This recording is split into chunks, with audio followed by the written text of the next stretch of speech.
Welcome to Breaking the Line, the ECNL podcast featuring ECNL leaders Christian Lavers, Doug Bracken, and Ashley Willis. This is episode 101, and when we return, Christian, Doug, and Ashley talk about the new college soccer roster cap starting in the 2025 season and the new NWSL CBA starting in 2025, and we get it rolling after this message from Nike. Nike is a proud sponsor of ECNL. Nothing can stop what we can do together to bring positive change to our communities. You can't stop sport because #you can't stop our voices. Follow Nike on Instagram, Facebook, and Twitter. You heard the open, so to kick things off, I turn it over to the CEO of the ECNL, also their president, Christian Lavers. Thanks, Dean. I appreciate you being on the call with us and got the normal group back today. We are going to take a shot at some pretty complicated topics today that we think are really interesting and will have some impact on youth soccer, even if it's not immediately apparent. But one being the lawsuit, the NCAA lawsuit that was preliminarily settled a couple months ago, and the announcement of what that settlement is with respect to NIL and revenue and that impact on college sports, and then trickling down into the youth space and what it may mean. And then also the NWSL Collective Bargaining Agreement, which was just announced a couple of days ago with some big changes in that, but also very, very interesting with respect to how the NWSL is approaching youth soccer, especially compared to MLS.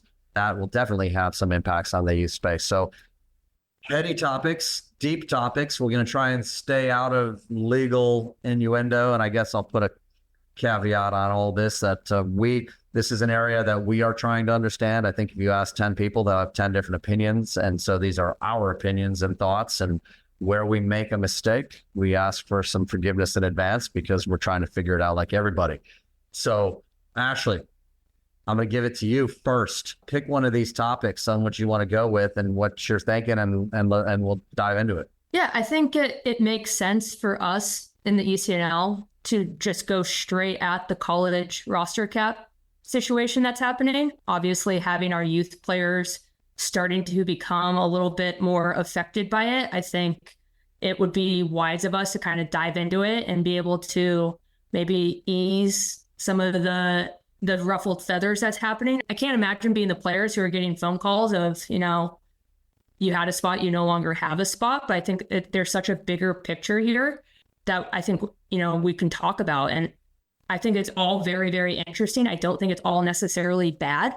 I just think that like anything in college soccer or youth soccer or soccer in general, it's going to be a little bit of a trial and error time of like the sticker shock of, oh my God, there's roster caps, versus what's actually going to happen and transpire over the next couple of years. I actually think it'd be also really interesting to just see when they have talked about the scholarship limits going away and what that means, because I think, that could mean that whatever the roster cap number, which I think is 28.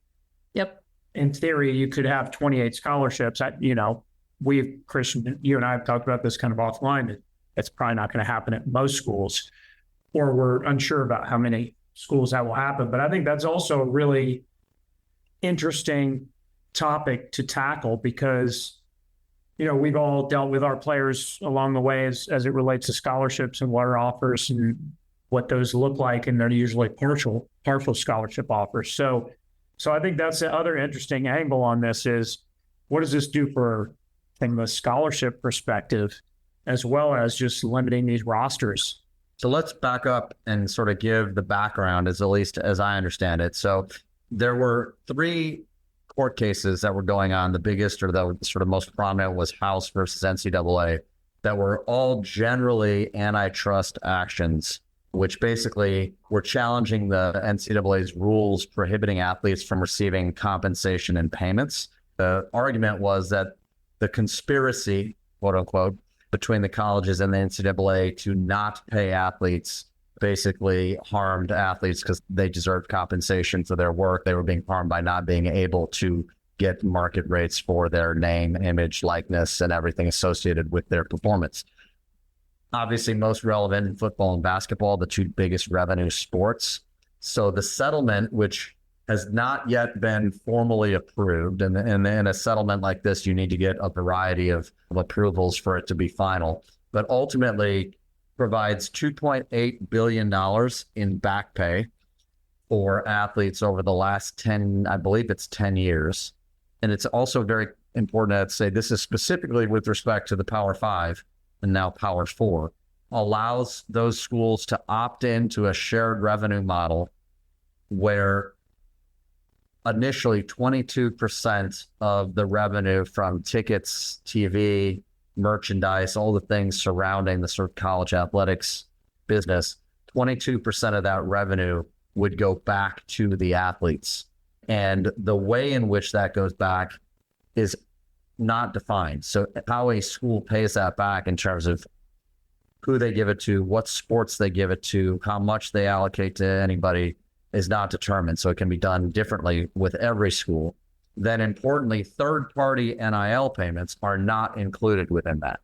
So the settlement allows the schools to pay for the first time, to eliminate this amateurism concept of the NCAA, to pay the athletes up to 22% of this shared revenue pool.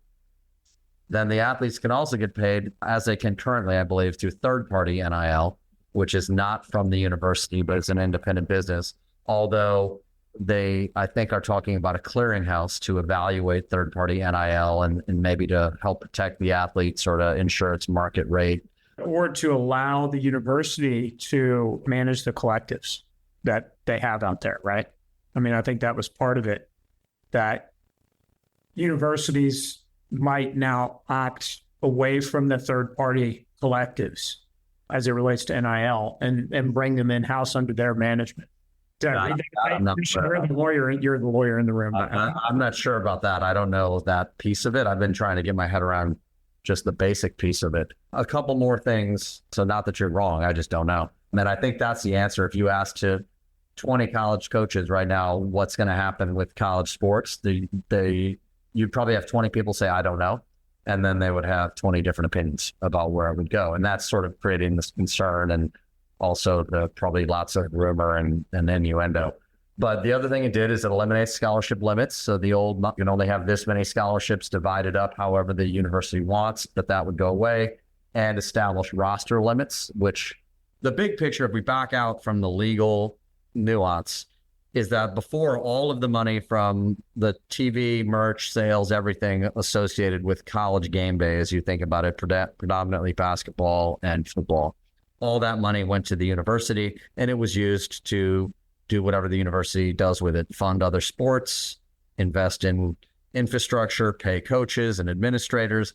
Now a large chunk of that, 22% of it, is now going to be allocated directly to the athletes. So the estimate on that in the Power Four, because this is specific to the Power Four, as far as I understand it, is that this will be north of $20 million a year per school, that instead of going into a general fund for whatever the athletic department was going to use it for, will now go into the pockets of the athletes. The question that goes with that is, if $20 million of, let's in theory say, operating funds to cover expenses of other programs, other non-revenue sports, facilities, support staff, if that is no longer there, what impact does that have on non-revenue sports? And that's where there's a lot of the fear, and that's a lot of the uncertainty, because it does, to some degree, for the first time, put those non-revenue sports, of which women's soccer and men's soccer are two, in the position of, to some degree, justifying, the investment that is made in those sports, or trying to get them to be a revenue producing sport. And that is a changed paradigm for a lot of those programs and coaches in terms of thought. So I'll stop there. Does my description match what you guys understand on this and what the conversations you've had? The question you rightly asked at the end is, what does this mean for non-revenue sports? And the reality is, probably it's going to be different, university to university.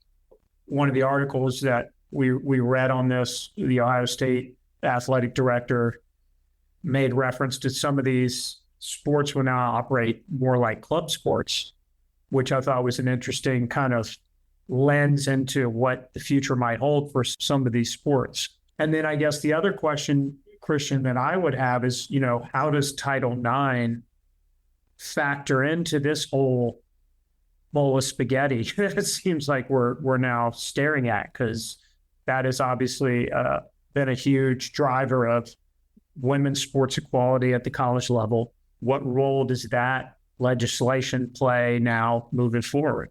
To go first to your comment on that, this was in the Columbus Dispatch. President Ted Carter, the Ohio State University Board of Trustees, and the quote exactly, I'll read a couple of these. These sports will just be different. We need to map out each sport accordingly. And then I think specifically to yours, we'll still have scholarship. We'll still have programs, Carter said. Some of those sports may start to look and act a little bit more like a club sport, but yet compete at the Division I level and still travel and still compete. Now, if you can figure out what that means, Exactly. I'm not sure what that means, because club soccer or club sports are not Division I sports. There's typically the biggest difference being funding. They also did in that article, to be fair, say they want to keep all of their sports, but they think that there will likely be a reduction of about 150 student athletes at Ohio State. Ohio State is, notoriously one of the most well-funded athletic departments in the country. One thing, if we go directly to roster limits, what you're seeing now, because you see some of this on social media, is I believe, and there was another article that said the average Division I Power 4 women's soccer roster is somewhere in the neighborhood of 32 to 35 players, something like that. And Ashley, you may have some info on that and some examples.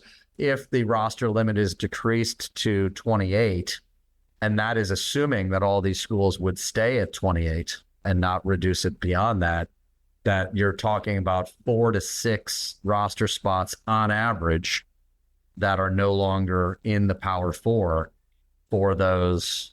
How many schools are in the Power 4? Dean, do you know that? Probably 60, 70 schools, something like that? I think it's like 60. Yeah, 60. Yeah. So you're looking at about 250 to 400 spots that will not be there if that average number is correct. Now, it does beg the question of a college roster of 35 players, of which 11 play. There's some real challenges with roster management in that. So some of that might actually be positive from a student athlete experience. I don't know, Ashley, would you have any specifics on that? Yeah, I mean, you're correct on the average roster size. I think FSU comes to mind as somebody who carries low. They carry 24. They've always carried 24.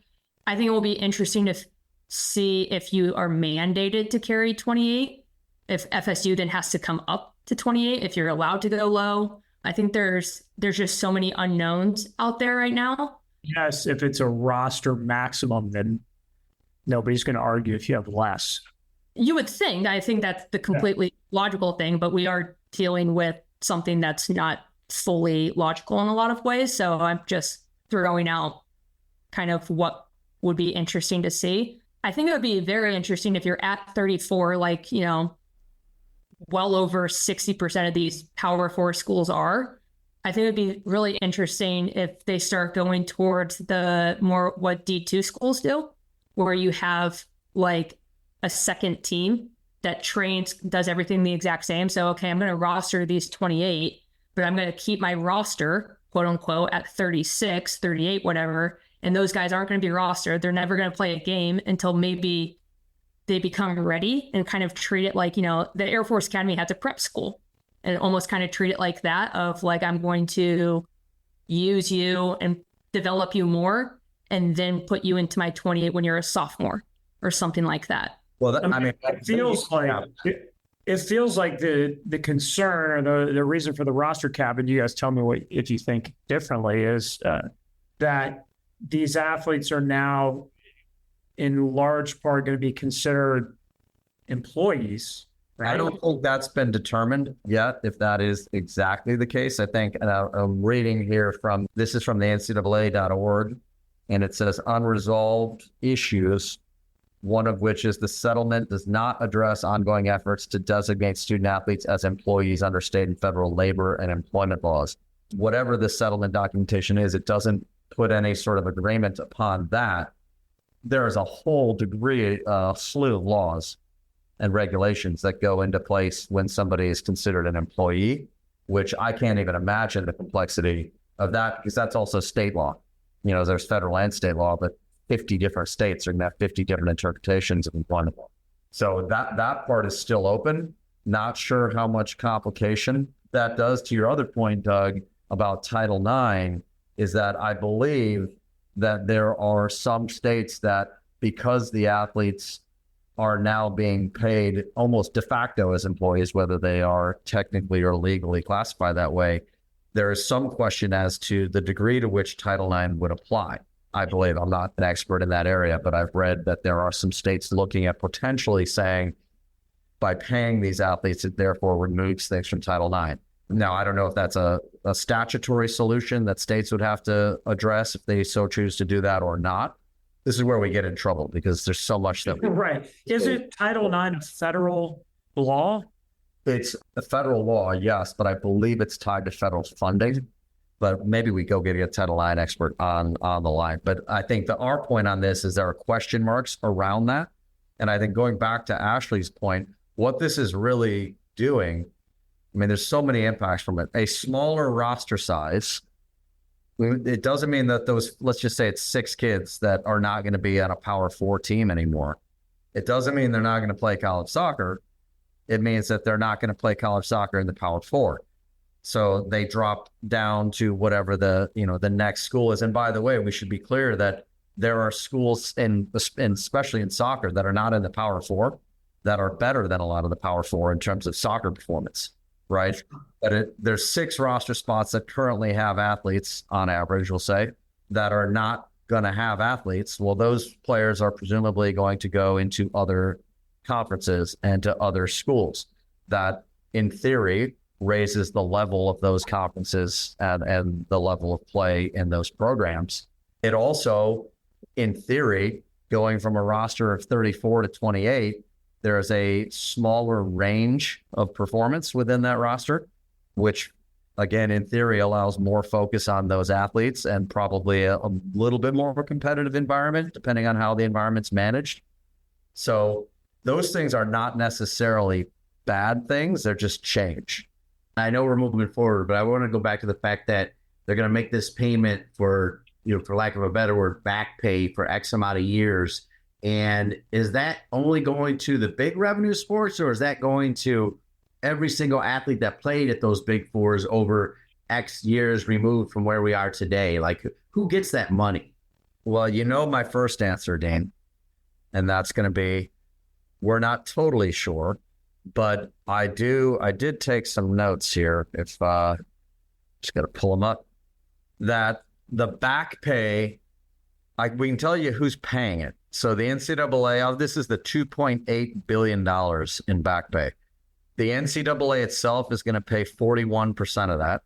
So $1.2 or $3 billion dollars. The Power 5 schools are going to pay 24% of it.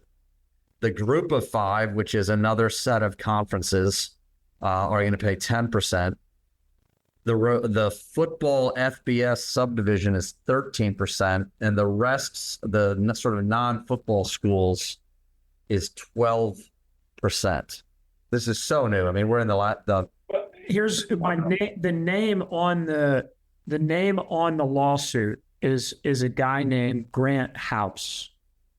And Grant House was a swimmer, I believe, at Arizona State University, who brought this.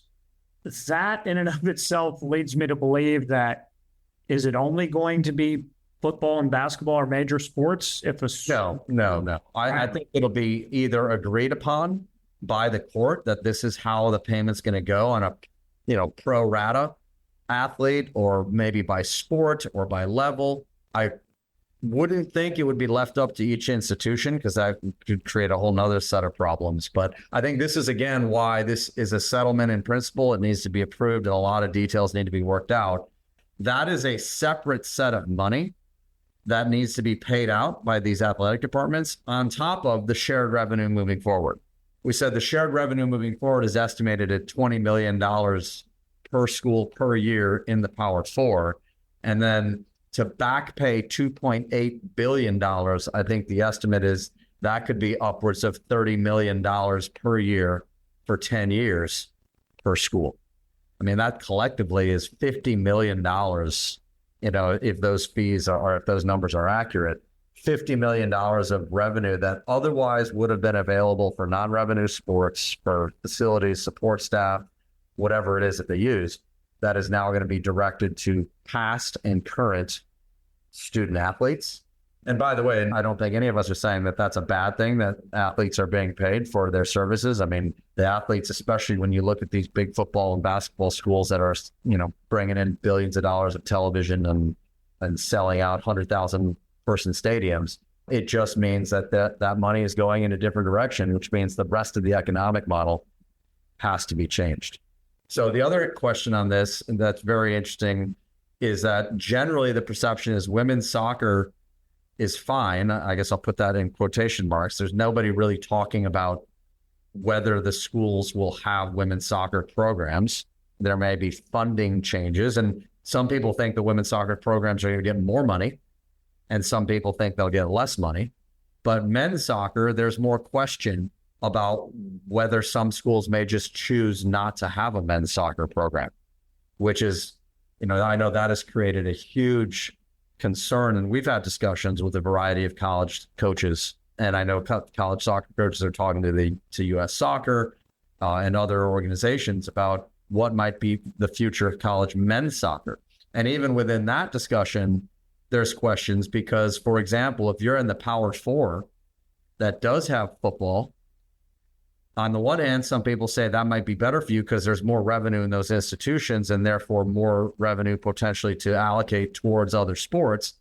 But then others say it might be better not to be in the Power Four because they don't have to pay the football and basketball players to the same degree. So when it comes to discretionary funding, it may be easier to get some funding for soccer than it would be in a school that needs to pay to get a 5-star offensive lineman.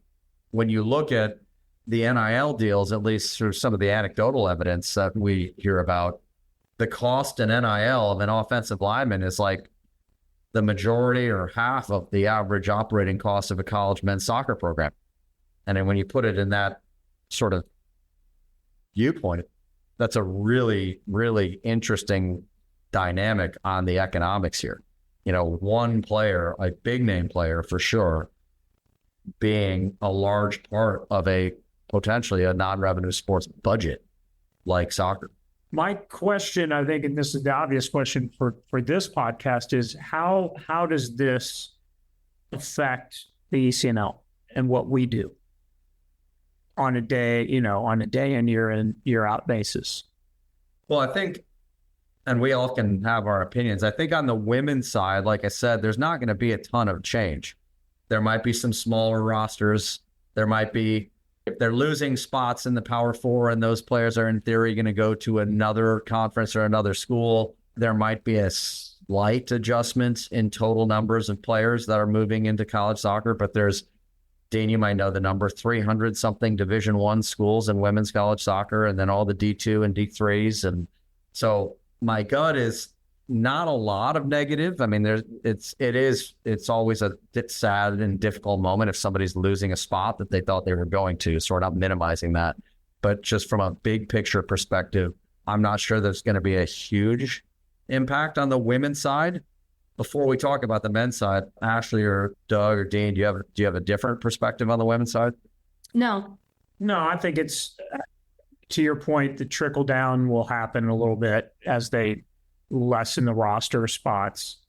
I made this argument when we were talking about this last week that it's even more important now to be in an environment where you can compete at the highest level in the youth game and be in the highest level of exposure platform you can be in, probably.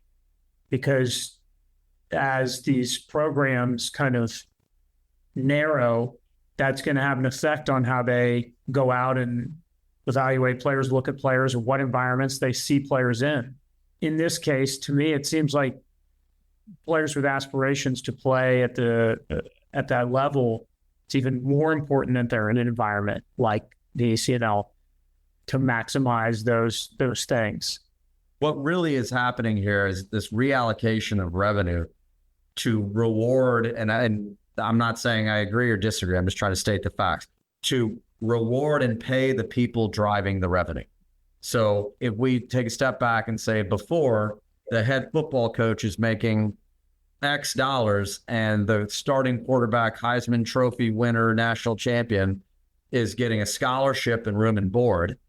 Now that quarterback is going to get paid a lot of money, right? So it's a reallocation of resources to, in many ways, like it would be done in business. The star who drives a lot of the value for the business is going to be paid more than other people. And within that, it's going to tighten funding, because whereas before that money was just in a collective, because you didn't have to pay these athletes, you probably can be a little bit more free with how you spend that money.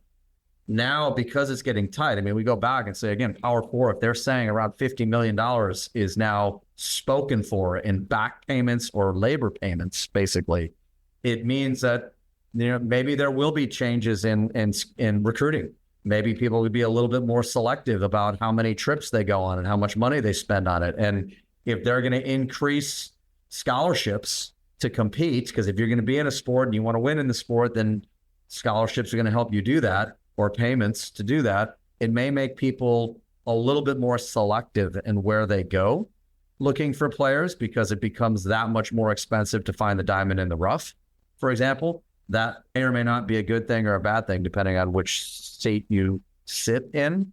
But I think a lot of this stuff, it's not going to be answered in the next couple months. This is going to be some of it will be answered in months, and some of it's going to take years.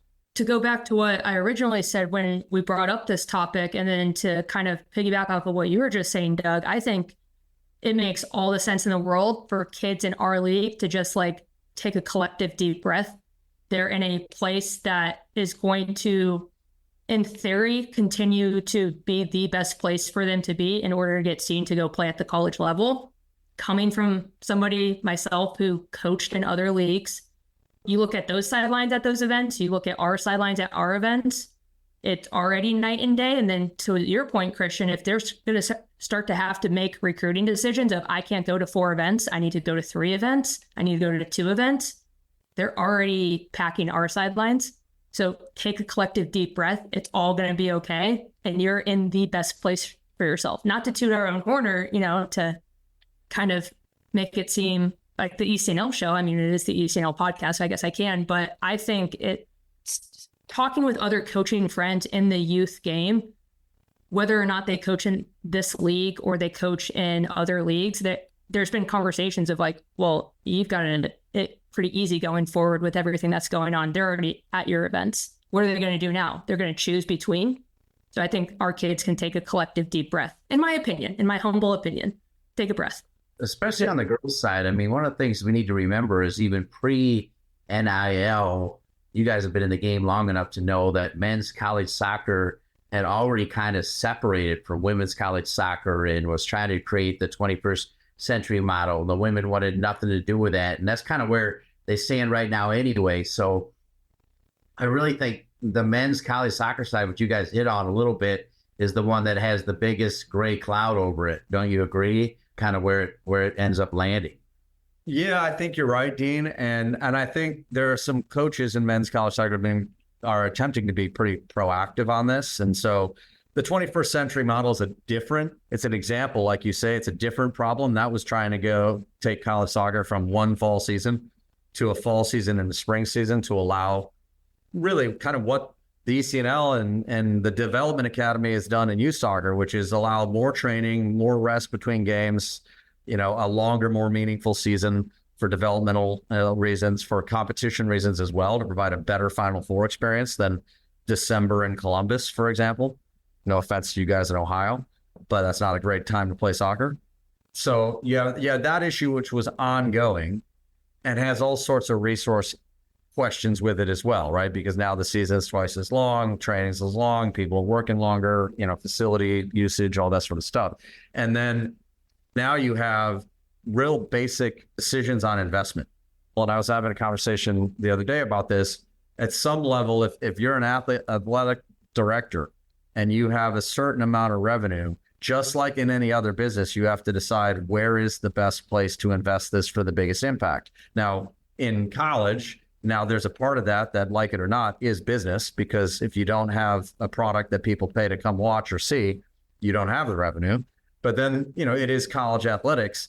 And some of that is probably looked at through the lens of the university experience and having different sports as part of the university in terms of what does that add to the university culture and what do having athletes in a variety of different sports add to the campus. And so I think there's probably a lens, and then maybe a big lens or a small lens, depending on who you're talking to, in terms of this sort of holistic piece. That's now front and center. On men's soccer, the other difference between men's and women's soccer is men's soccer already right now is about 50% international.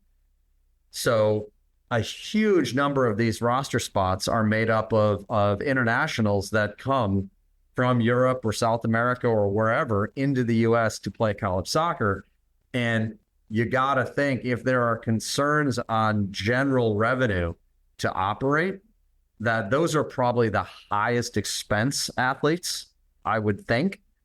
That it may be that reduces the number of international players in men's soccer, which could be a positive for the American youth player in terms of roster spots being available. But I think, on the men's side, it does seem very clear that people are looking at options as to whether NCAA soccer is the future of men's soccer, or whether there is another governance body that is the future of college soccer.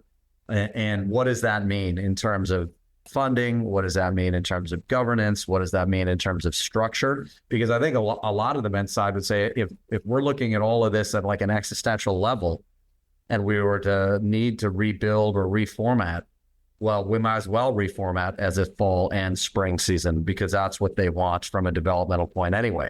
If you're sort of going to have to blow up the room and restructure in the way that they want. So I think to your point though, Dean, there's a lot more questions on the men's side about what does it mean than there are on the women's side. And that may be as simple as football is going to have 100 male athletes from day one, and there is no equivalent sport on the women's side in terms of size of number of athletes. So it just becomes tighter on how many male athletes are funded outside of football.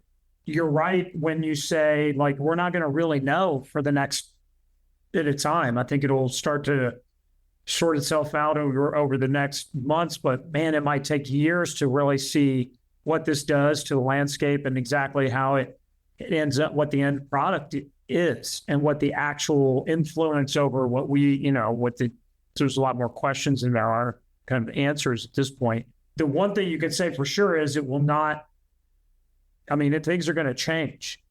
That still goes hand in hand with the ongoing discussions about whether or not these Power Four conferences will just break away, period. And it's what, not have an NCAA that they answer to it. Yeah. So I think there's just there'll be a lot of interesting questions over the next months and years as this kind of sorts out.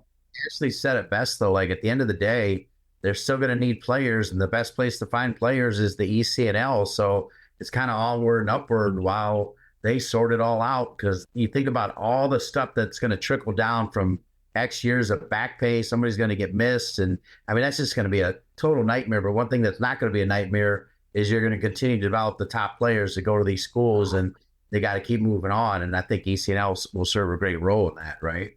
No, that's a great way to say it, Dean. And I think, we talk about this internally a lot. Obviously, this discussion is about college and the ECNL pathway into college. But there's a heck of a lot of reasons why sport is important beyond the ability to be a college athlete, right? And I think that's also important in college. People go to be a college athlete and they go to win, and some go to try and be pros after that or somewhere through the middle of that. But the impact of sports on people is significant. And so, to your point, Dean, we believe a lot in the power of sports to positively impact trajectories of people and to teach life lessons and all that sort of stuff. And it's a sort of icing on the cake that you can then move on to college and maybe get an education that you otherwise may have not, or have an opportunity you otherwise may have not. Maybe that's the closing part on this, is everybody take a deep breath. You're in the right platform with the right clubs to have the exposure to get to that next level, whether that next level is NCAA, whether that is a different version, or whether that next level is fully funded scholarships or not. The cream rises to the top. The best kids are still going to have that opportunity. And as long as we do a really good job of creating a great environment and our clubs do a really good job of developing players, things will take care of themselves. When we return, we talk about the new NWSL CBA. Soccer.com is proud to partner with the ECNL to support the continued development of soccer in the U.S. at the highest levels. We've been delivering quality soccer equipment and apparel to players, fans, and coaches since 1984. Living and breathing the beautiful game ourselves, our goal at Soccer.com is to inspire you to play better, cheer louder, and have more fun. Visit Soccer.com today to check out our unmatched selection of gear, expert advice, and stories of greatness at every level of the game. Welcome back to Breaking the Line, the ECNL podcast. This segment, we talk about the new NWSL CBA. And Christian, as a recovering lawyer, this is a very impressive CBA. That was really unexpected. I don't know about you guys. I haven't been following that. And their existing CBA, I don't believe, was up for a couple of years. So this is a proactive, let's get this thing changed in a way everybody wants to. Again, some basics here. The basics are one thing, but there's some really interesting things here at a bigger picture level. So the basics is the minimum salary is now $48,500. That will go to $82,500 by 2030. So this CBA goes all the way through 2030. The salary cap is now $3.3 million. It'll go up to $5.1 by 2030.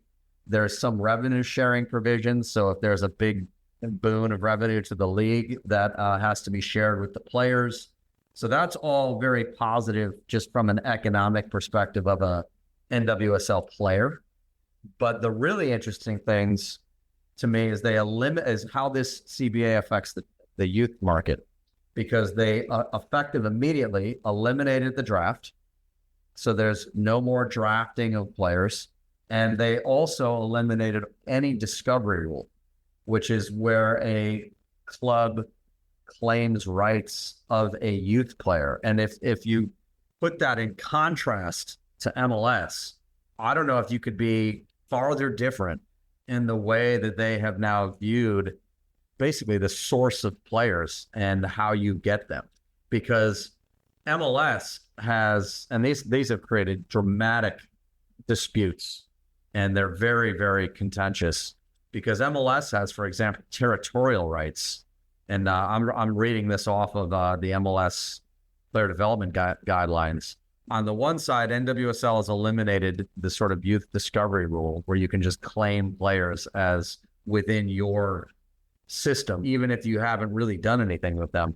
In contrast to that, I'm going to read this word for word. In addition to the 45 registered academy players, an MLS club may establish homegrown exclusivity over up to 9 players who, 1, are not registered academy players, 2, have a permanent address or reside with their parents or guardians in the MLS club's territory, and 3, are in one of the U15, 17, or 19 age groups. So what this said is MLS can claim rights to a player that they have never trained, have never had in the club, and have never spoken to, purely because the player lives in their territory.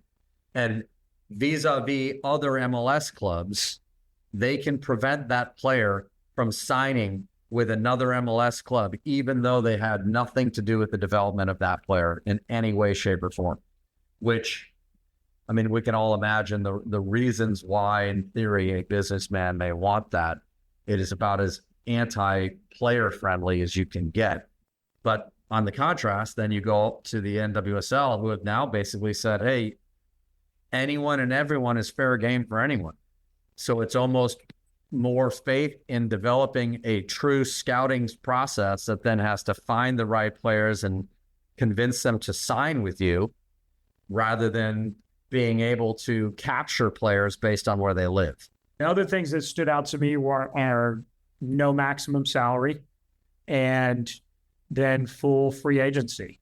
So once a player's contract expires, that player's free to go wherever.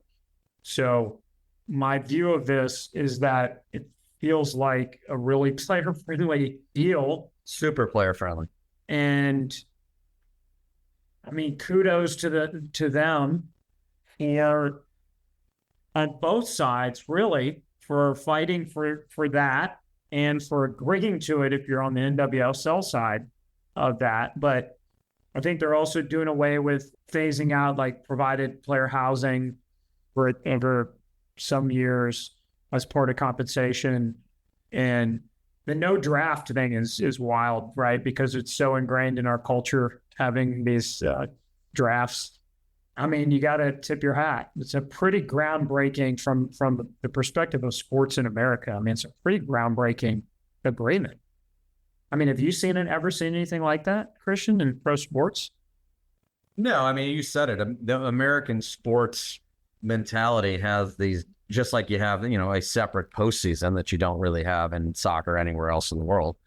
But it has this draft mentality that I get a lot of credit to the NWSL players for focusing on being player friendly like that. It's actually, if you combine these two topics, this sort of uncertainty in college, but with the ability now to invest kind of how you want as a college soccer program, and the freedom that comes with that, which is sort of inherent with this being an antitrust case.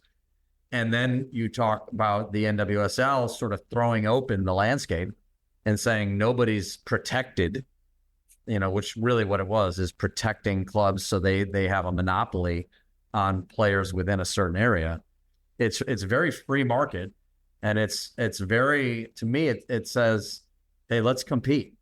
Let's compete in development. Let's compete in recruitment. Let's compete in scouting, and let's compete to see who's going to be the best without guardrails of, hey, you guys get this territory and you guys get that territory, and these are rules of who you can find and when you can find them. That'll be very interesting to see. It probably also is designed to put NWSL on a fairer footing with international clubs in terms of finding talent as well, so that they can find it anywhere and at any time instead of having rules that sort of restrict.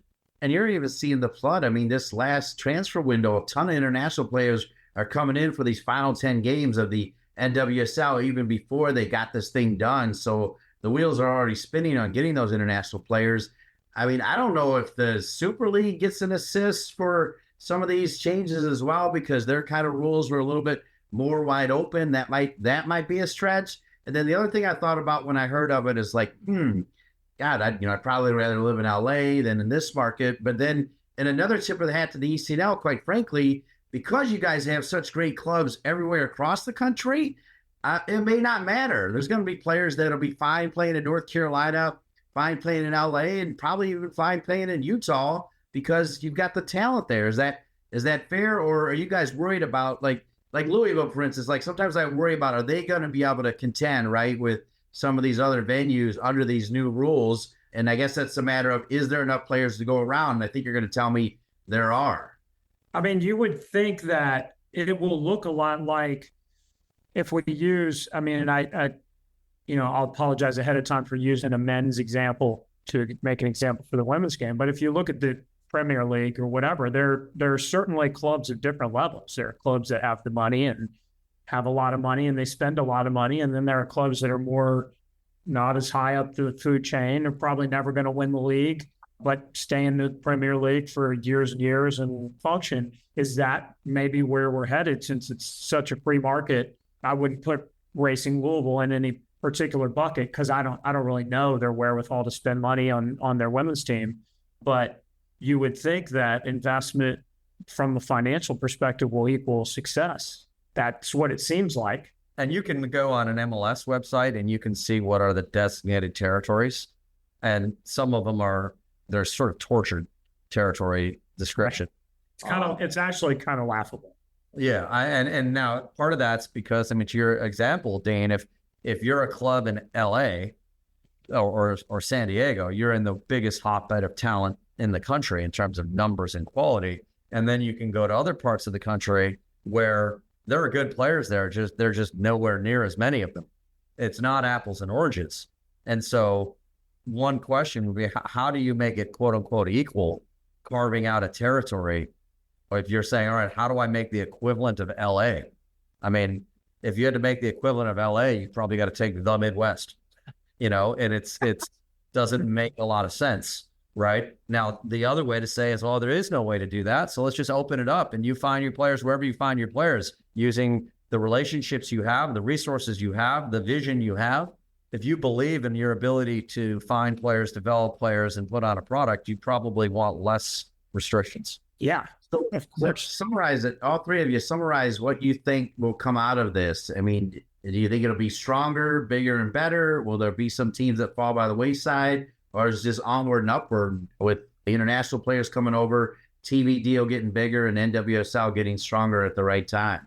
I mean, I would chime in and say you would think anything like this makes it better. Competition and free market, to Christian's point, make the cream rise to the top. It'll be interesting to see where it goes financially, and maybe these smaller market clubs. I mean, they certainly understand what they're getting into, because they didn't do this without the owner's stamp of approval. So, I think they probably all have a good idea of what they're getting themselves into. It will remain to be seen of what will happen in these smaller markets. Will they be able to, get the talent that they need to compete and do all the things they need to do to compete? You can't say it's anything but good for the players that are playing in the league or will play in the league. You would think it's just going to make it better, more competitive, which I think is a good thing. Ashley?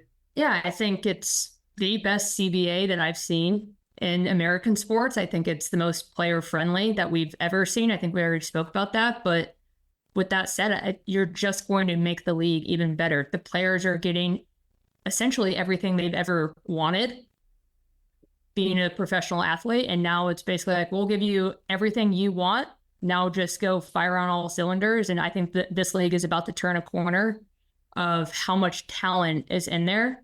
I don't think there's going to be issues as far as like getting players and keeping players happy and this, that, and the other thing. I think the NWSL is about to go from an A league to an A+ league. If they're not already an A+ league, A++ league. I think it's going to be very, very fun to watch. And I'm very inflation there, Ashley. A+++. I went to Alabama. We give different letters. Okay.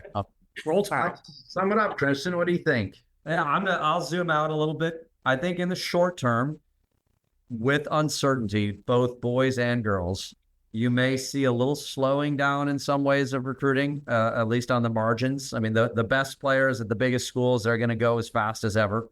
But where there may be uncertainty about roster size or other change, you may see people slowing down as the recruiting class gets beyond a couple of top players. I wouldn't be surprised to see a little slowdown there in the short term, which, by the way, may not be a bad thing.